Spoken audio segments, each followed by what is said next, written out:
Alright, well, welcome back today to another video. Today's gonna be a bit of a different one yet again. This isn't really gonna be a gameplay so much. This is gonna be kind of a guide to how to just, in general, good builds for most killers, and kind of the mindset behind how to make a good build for most killers. I'm gonna try and get through these as quickly as possible, because we do have a lot of killers to get through.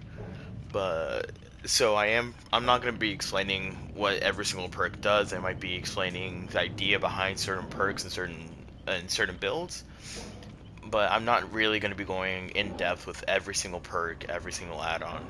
um, I'm also going to be using all the way up to green add-ons at most in most of my killer builds. For most of them, I'll keep them to yellow and brown add-ons, because that's usually what I run anyway. I don't really have the best time running some of the purple and red add-ons, because a lot of them are either really bad or they're just way too strong and they make the game a little bit boring, because you can't really have a fun game if you just completely wipe the team out immediately.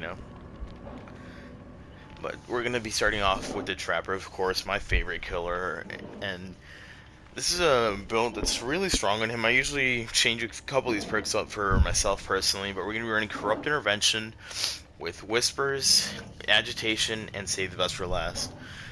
Now, the first couple perks and Save the Best for Last, of course, are standard in most killer builds, and that's actually something I want to point out really quickly as well. A lot of the perks are going to be reused over and over again, because these are just some of the stronger perks, some of the easier perks to get value out of, and it just kind of goes to show how unbalanced some of the perks are in this game. And by all means, it's not behavior's fault. You can only balance perks so much, and there are going to be perks that stand out significantly more than others. But that was just a quick little disclaimer I wanted to put out there. But getting back to the build, we're in a Corrupt Intervention, of course, because Trapper is a killer that needs to set up, and Corrupt Intervention helps you block off 3 generators that are far away from you, meaning you don't have to worry about them at all. You can take all the time in the world to go set your traps up, and that's where Whispers helps as well. Knowing whenever a survivor is near you will let you know whether you need to stop putting traps down and start heading to a survivor. Whispers also lets you know if a survivor is nearby, in case they're watching you, seeing where you're putting down your traps. As if if Whispers clicks on as Trapper, that's generally when you need to start changing gears and going the chase mode as opposed to setting up mode. Um, Agitation's a weird one here, and I really like Agitation personally. I think most of you watching know that. But Agitation is really cool in the Trapper because it lets you take people to where you set up your areas around the map. As Trapper, of course, you want to try and lock down a certain area as opposed to a big portion, or as opposed to trapping all over the map. And Agitation will let you take your survivors from a bad area where you don't have any traps to an area where you already have 2, 3 traps set up, which will put you in the driver's seat in that situation, because you don't have to worry about setting up all those traps over and over again. And for add-ons, we have the Trapper Bag and the Trapper Setters, and these just essentially let you bring a couple more traps. It lets you spawn, or sorry, it spawns you with 2 traps instead of 1, and you can carry all the way up to 3 traps, so it lets you move traps around the map a little bit more effectively, and the Trap Setters help you set down traps a little bit faster, so that you can use them in a chase. You can get right onto the next trap if you want to a little bit quicker. It's just really helpful. Moving on to the Wraith, we have a pretty standard stealth build here. This is a build you'll see most of these perks on a couple other stealth killers, and they're just very strong perks in the stealth category, especially with Wraith and Ghostface in my opinion. We have Nurse's Calling, Corrupt Intervention, Thanatophobia, and Sloppy Butcher. Now, in most cases, I wouldn't suggest running Thanatophobia, but I think there are certain killers where it's worth running. Wraith is one of them.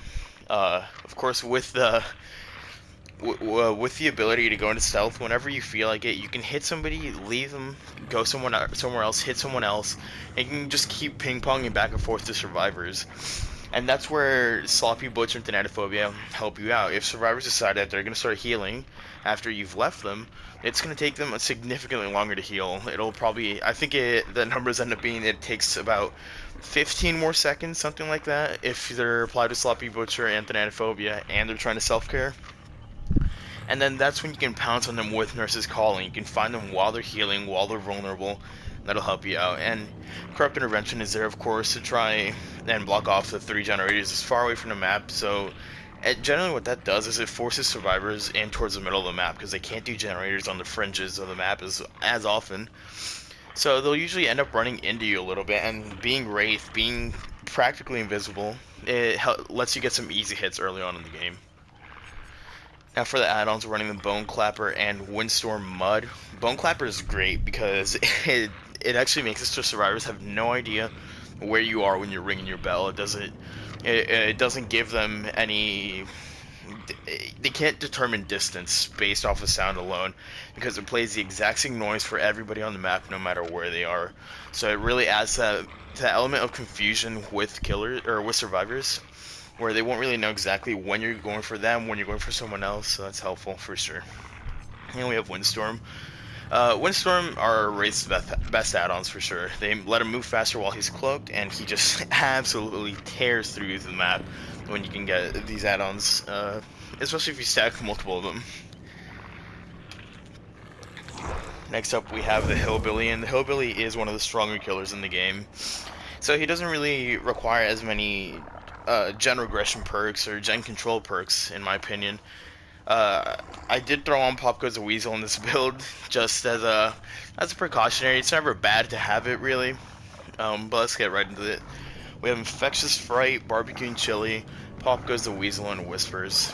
Now, Hillbilly is one of the killers where I would suggest running Barbecue and Chili over Thrilling Tremors. Although I think Thrilling Tremors is the better perk in general, Hillbilly can make more use out of Pop Goes a Weasel, or sorry, out of Barbecue than Thrilling, because he has the mobility to try and get over to anybody he sees on Barbecue immediately. So you hook somebody, see them on Barbecue, immediately you're hauling ass across the map, trying to get to them, trying to cut them off from wherever they're running to. Now, alongside that, we have Infectious Fright as well. So if you don't see anyone on Barbecue, odds are you'll have gotten somebody on Infectious Fright, because the ranges actually end up being pretty damn similar.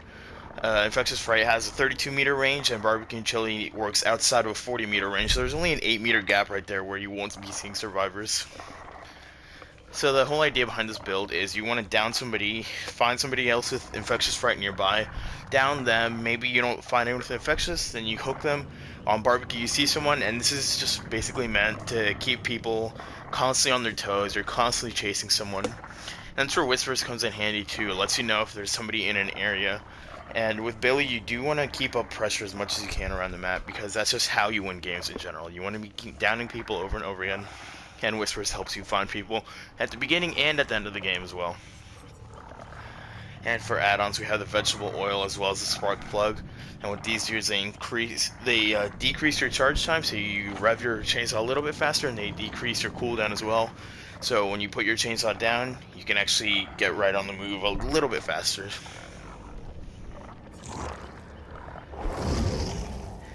Next up, we have the Nurse, and the Nurse is probably the strongest killer in the game once you can get used to her.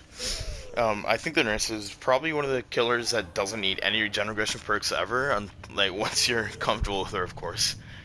But I know a lot of people aren't, so I will throw in Pop Goes the Weasel here. I actually like running I'm All Ears with the Nurse because it just adds that little bit of extra aura reading that helps her get that extra edge in a lot of chases.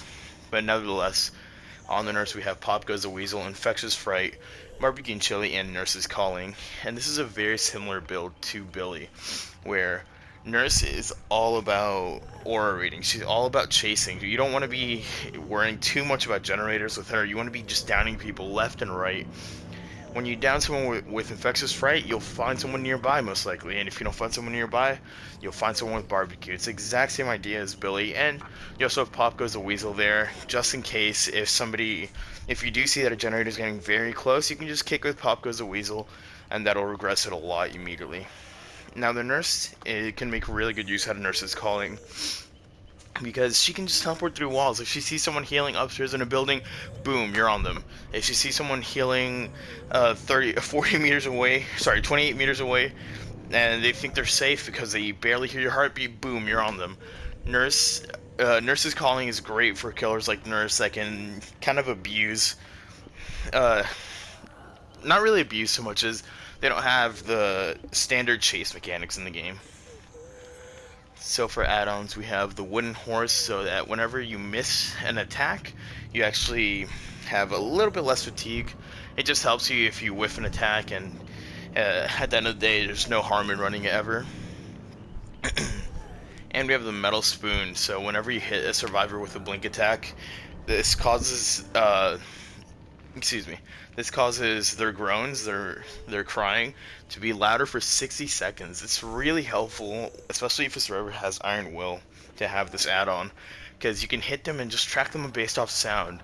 Nurse, of course, when she blinks and hits somebody, has that cooldown where she's looking down at the ground, her screen is really dark, and all you can rely on is sound, and this add-on will really help you out in that situation.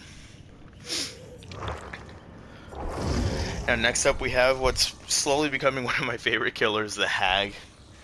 With the Hag, we have a bit of a stranger build. This is a build coming from a German YouTuber called Michi, and this is a really cool one in my opinion. We have Dark Devotion, Save the Best for Last, Make Your Choice, and Corrupt Intervention.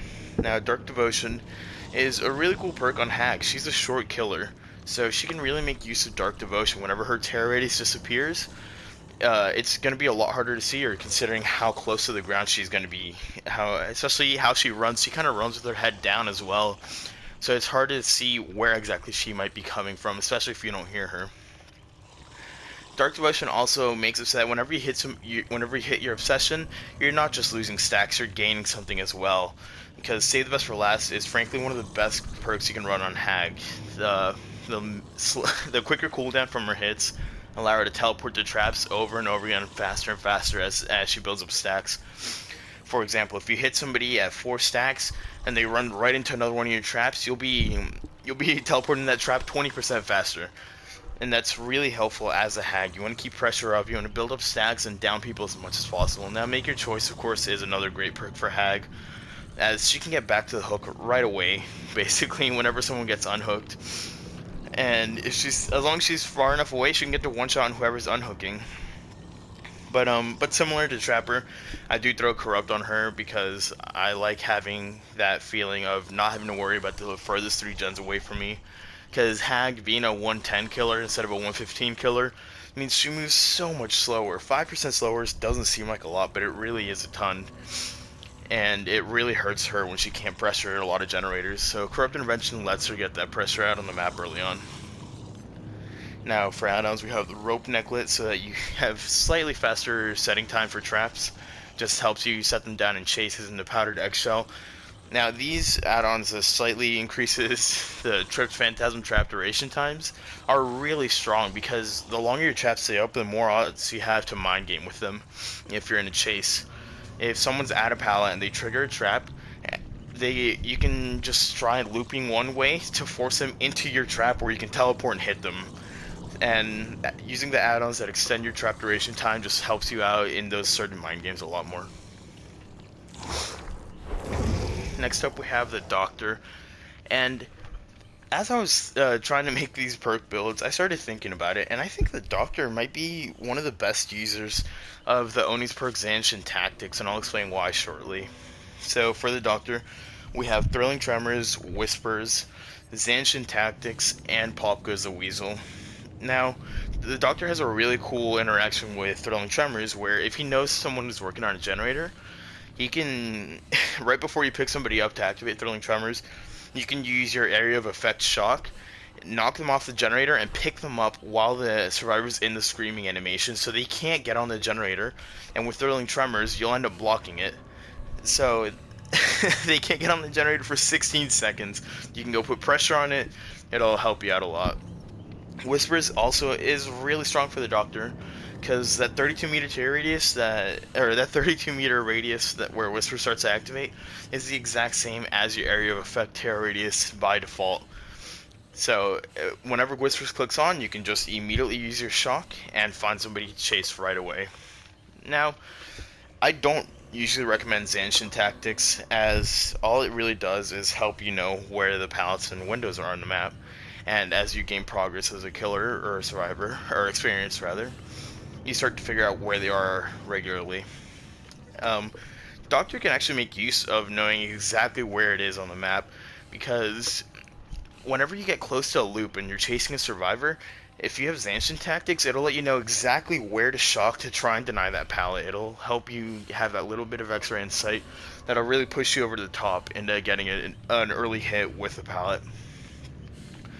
And of course we have Pop Goes the Weasel, because Pop Goes the Weasel is actually one of the best perks to combo with Thrilling Tremors. When you pick somebody up with Thrilling Tremors and it activates, you know exactly what generator people are working on, so you can go right there immediately after you hook somebody and go ahead with Pop Goes a Weasel and kick that generator, regress it a little bit, so that'll help you out a lot. Now for add-ons, we have pretty basic add-ons. Doctor's add-ons are actually all pretty wordy and complicated, but essentially what this Order Class 1 does, what Order Class 1 does is it creates illusionary pallets, fake pallets around the map that once the survivors run through them, they disappear, but they might end up running to one of these fake pallets thinking that it's a safe area when it really isn't. And then next up we have the Calm add-on, so that whenever survivors are in Tier 2 or Tier 3, they'll start hearing your terror radius every once in a while, and it'll really throw survivors off. They won't know exactly where you're on the map sometimes, so it really helps out. Next up, we have Mr. Myers himself, and with Michael Myers, we have a build that a lot of people like to call Scream for Myers. Now, what this build consists of is Infectious Fright, Monitor and Abuse, Deerstalker, and Whispers. So, with Michael Myers, the biggest difficulty you're going to have is getting out of Tier 1. It needs to be the first thing you do in the game. That needs to be what you're focusing on, because Michael in Tier 1 is so slow. I think he is the slowest base killer in his Tier 1, and oh, you can really feel it. But Whispers will help you out there. It'll help you figure out what areas of the map you want to be going to try and negate any downtime of being in Tier 1. You can get to somebody really quickly and figure out more or less where they are and try and go for a stock to get out of Tier 2, or Tier 1 rather. Now, on the other hand, once you get to Tier 3, that's when Michael is at his strongest. He has a one-shot on everybody on the map. As long as he can hit them, they're going to go immediately down unless they have an enduring status for whatever reason, whether it be borrowed time or a styptic agent. But nevertheless, that's exactly where the rest of the build comes through. Infectious Fright and Monitor and Abuse are a fantastic combo. Monitor and Abuse extends your terror radius by 8 meters, so whenever you're in a chase, you have a 40 meter terror radius. That's 40 meters where Infectious Fright will trigger. And if you're in Tier 3 and you hear someone trigger on Infectious Fright, you're probably going to leave them on the ground and go chase them right away. There's no reason to pick somebody up and hook them and waste part of your Tier 3 doing that. So that's where Deerstalker comes into play. Deerstalker just allows you to get back to a survivor as quickly as possible, or whenever they're on the ground. I personally would probably use Knockout instead of Deerstalker, but Deerstalker is really helpful as well, and I think it's definitely a solid perk that gets overshadowed by a lot of other perks. Now for add-ons, we have the Dead Rabbit, which will reduce the terror radius of Michael in Tier 2, but it'll increase his Tier 3 terror radius even further. I don't know the exact numbers on this, but it'll essentially make that 40 meter terror radius even bigger, which will give you even more information out of Infectious Fright whenever you down somebody in Tier 3.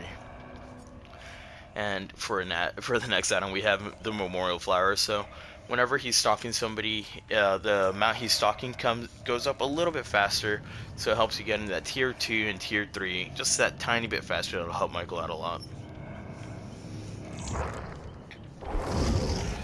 Next up, we have the Huntress, the bunny mama herself. And for the Huntress, we have one of the more standard builds that you could probably ask for in general as well. You have Barbecue and Chili, Nurse's Calling, Whispers, and Corrupt Intervention. Now, Huntress is a killer similar to Nurse and Hillbilly, where she can take advantage of Barbecue as opposed to Thrilling Tremors. She has the ability for ranged attacks, and Barbecue and Chili can give you an option to try and go for a very long range shot. Yes, you're not going to hit it every time, but when you do hit it, it's one of the most satisfying things to just chuck a hatchet across the map and then hear the squelch of it hitting somebody. It's an absolute fantastic feeling. Huntress, similar to Nurse as well, can make really good use of Nurse's calling because her hatchets actually do have an arc downward. Now, Nurse's calling used to be incredible on Huntress because Survivor's healing had an extended hitbox vertically. Their hitbox used to be a lot taller than it was supposed to be, but they changed that a few patches ago. So now it's not necessarily the best perk on her, but I think it's still solid because you can still throw hatchets just over a wall or just over a little barrier where people think they're safe, but they're really not. Now with Whispers and Corrupt Intervention, it's these are really there to help aid the Huntress in her biggest downside, her speed. She's one of the slower killers as well, and having Whispers lets you know where to when you don't want to be looking for somebody, or when you don't want to be looking in an area rather. And Corrupt Intervention helps block off those last 3 generators, similar to Hag, similar to Trapper, so you don't have to worry about them at all. And if anything, it'll force people into you in a lot of situations so you can get some easy hatchet hits. And for add-ons, we have the Bear's Toxin. So whenever you hit a survivor with a hatchet, they become exhausted for 30 seconds. And the Bandage Tap, so you have less cooldown between your hatchet throws. Now having a free exhaustion onto the survivor is incredible. You don't have to worry about dead hard, live, balanced landing, sometimes even sprint burst if survivors are getting cocky and not using it right away. And the Bandage Taft is one of my favorite cooldowns personally, or add-ons personally, because the decreased cooldown is really helpful for getting follow-up shots in trying to hit survivors with multiple hatchets. Now we have Leatherface, and Leatherface has a pretty fun build here. We have Nemesis, Play With Your Food, Enduring, and Infectious Fright. So Nemesis and Play With Your Food are probably the 2 best perks you can run on Leatherface, because whenever you get stunned, you get a new obsession, and you can immediately just leave chase with that obsession and gain 1 second Play With Your Food, so you're moving a little bit faster. And that's where Leatherface really struggles. His chainsaw makes him move really slow at the beginning of it, but Play With Your Food really negates that. You know, I like running Enduring with it, because that way you can get stunned, get a new obsession, kick the pallet, turn around, leave chase, and then get right back into it a little bit faster, because Enduring helps you with that stun. Not only that, people do tend to try to stun Leatherface and Billy, so it's not a bad option to run on them. And Infectious Fright is there, mostly as a backup. Whenever you down somebody with his chainsaw, you might be able to get a proc on Infectious Fright, and you can go right back into the chase with someone else. Now for add-ons, we have the Vegetable Oil and the Spark Plug for decreased cooldown and decreased charge time, just like Hillbilly, so that you can use your chainsaw a little bit more effectively with Leatherface. Now for Freddy, this is a pretty interesting build. It really focuses around gen regression, and that's what Freddy's best at, helping stop the generators. So first off, we have Surge. First off we have Surge, then we have Surveillance, Thrilling Tremors, and Pop Goes the Weasel. So the whole idea behind this is, whenever you proc Surge, Surveillance will go off for any generators that get hit by Surge, and you'll be able to tell whenever a survivor is on them immediately. Not only that, Thrilling Tremors and Pop Goes the Weasel go really well with Freddy, because whenever he picks someone up, he knows exactly where to teleport, and he can go kick the generator. Pop Goes the Weasel, that Surveillance will trigger on that, and it'll help him out a lot. Alongside of that, we have the Wool Shirt and Nancy's Sketch. The Wool Shirt will increase it'll basically make survivors do everything a little bit slower when they've fallen asleep, and Nancy's Sketch will allow Freddy to try and teleport a little bit faster. So it'll help you get that teleport up just that tiny bit faster, which might let you get to a generator in time to try and stop it if you see it activate with Surveillance.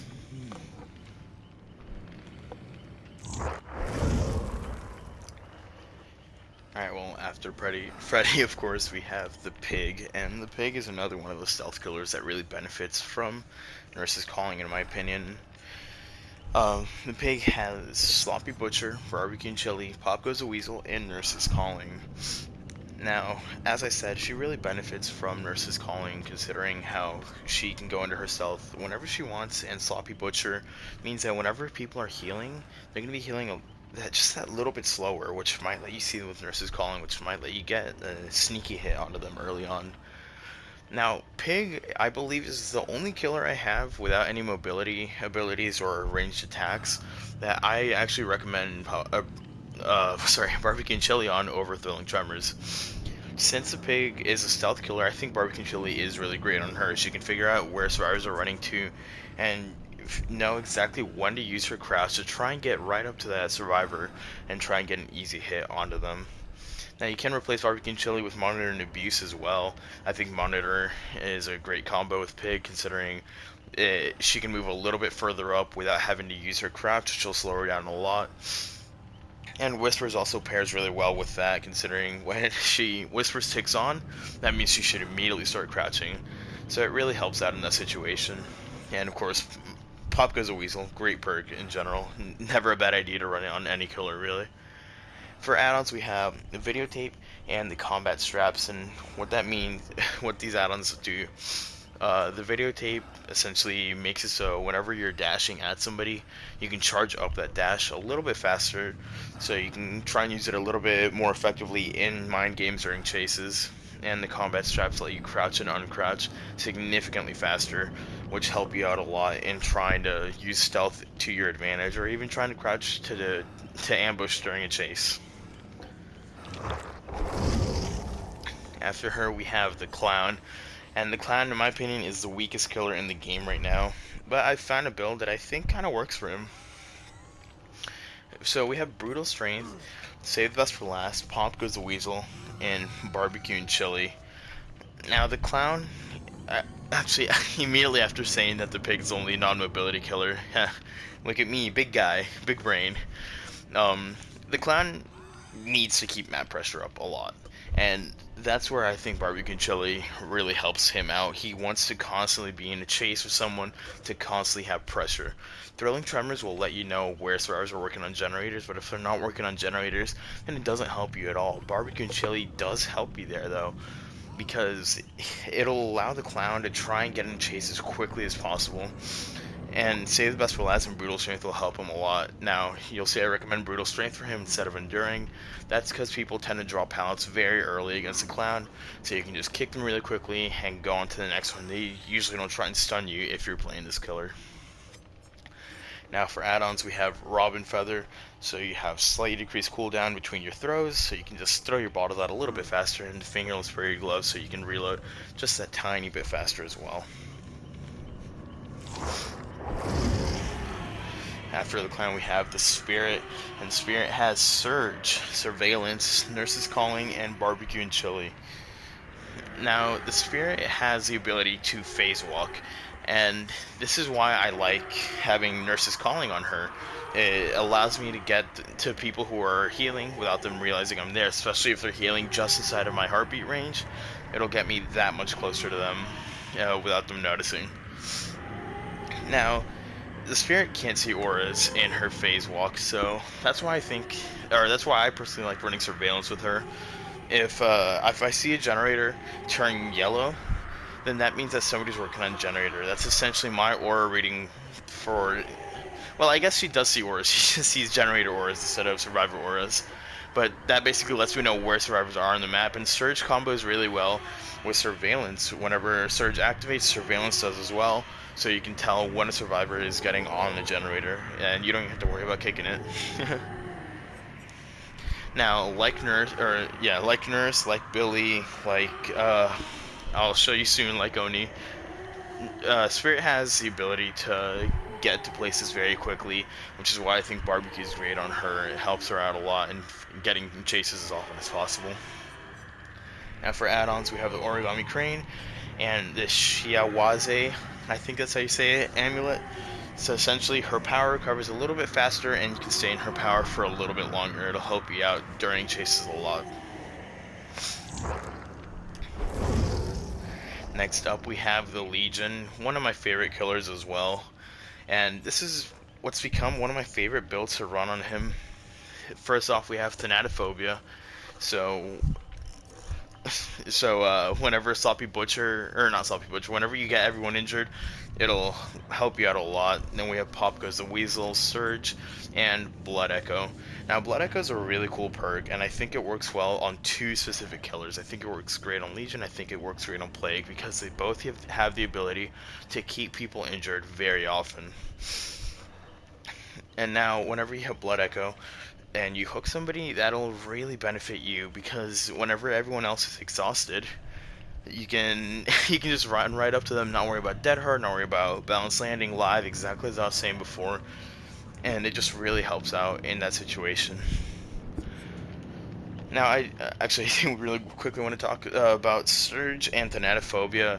Now, generally, they're on their own. They are kind of meh perks, but I think they're pretty cool on the Legion specifically, because since he can have Thanatophobia, keeping people injured so often, Surge gets more value out of it. That 8% turns into slightly longer than what it normally would, and it also gets value out of Pop Goes the Weasel. You down somebody with Surge, use Pop Goes the Weasel on the next generator, and that 8 and 20%, or sorry, 8 and 25% will end up being more along the lines of 10% and maybe 28%, 30%, depending on how many people you have injured.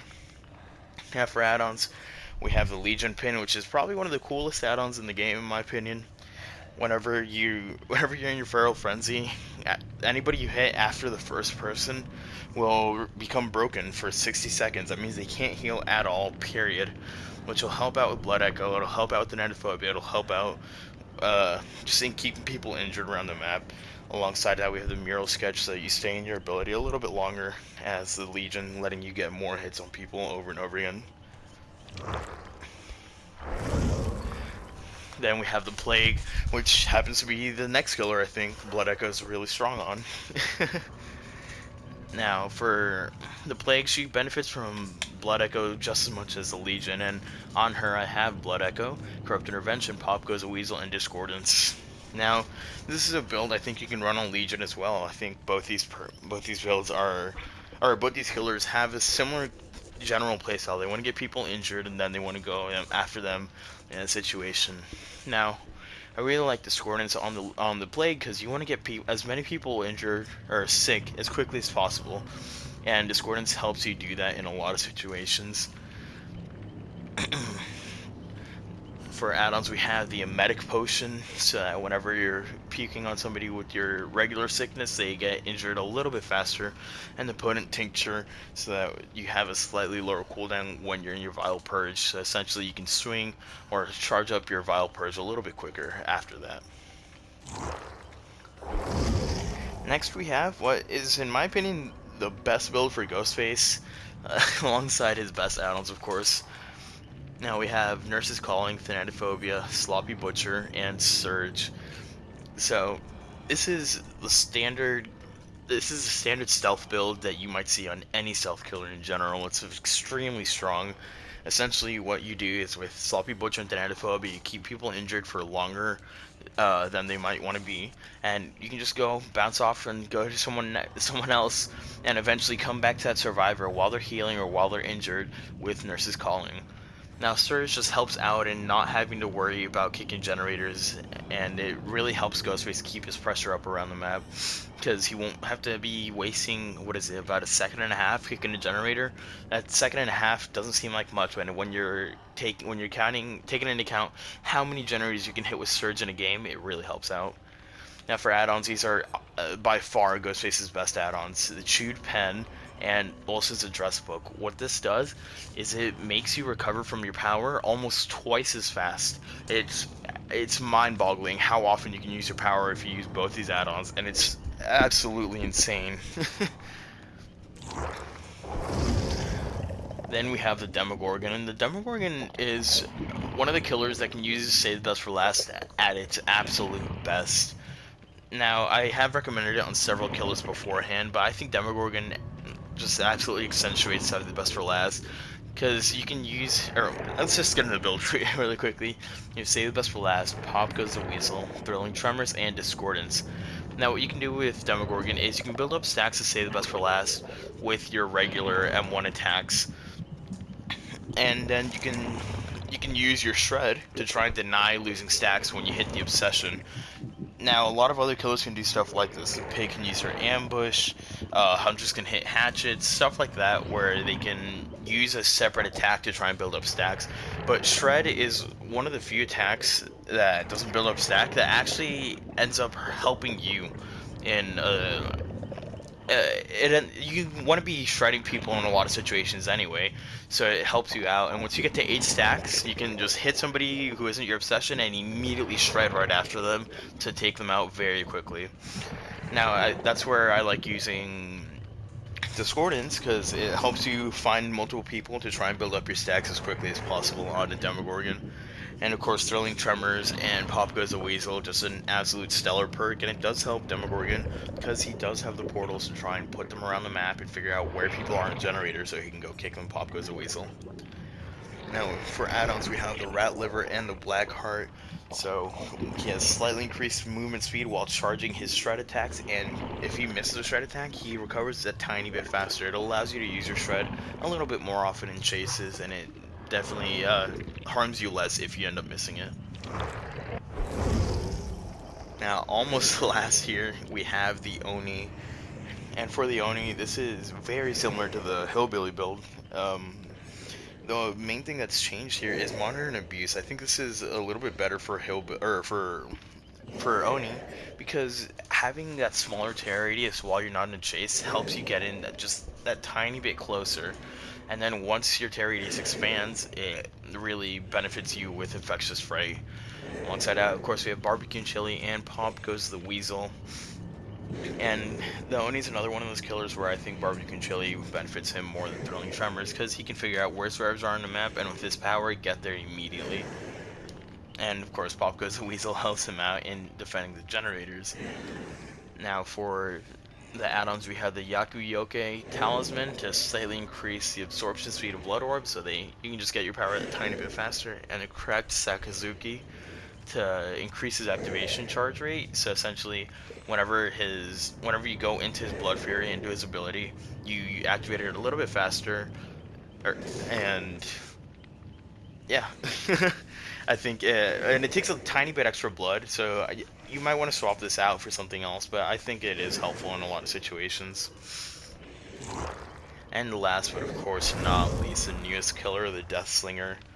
Now the Deathlinger has a pretty cool build as well. It's actually very similar to a Stealth Killer's build, you might notice.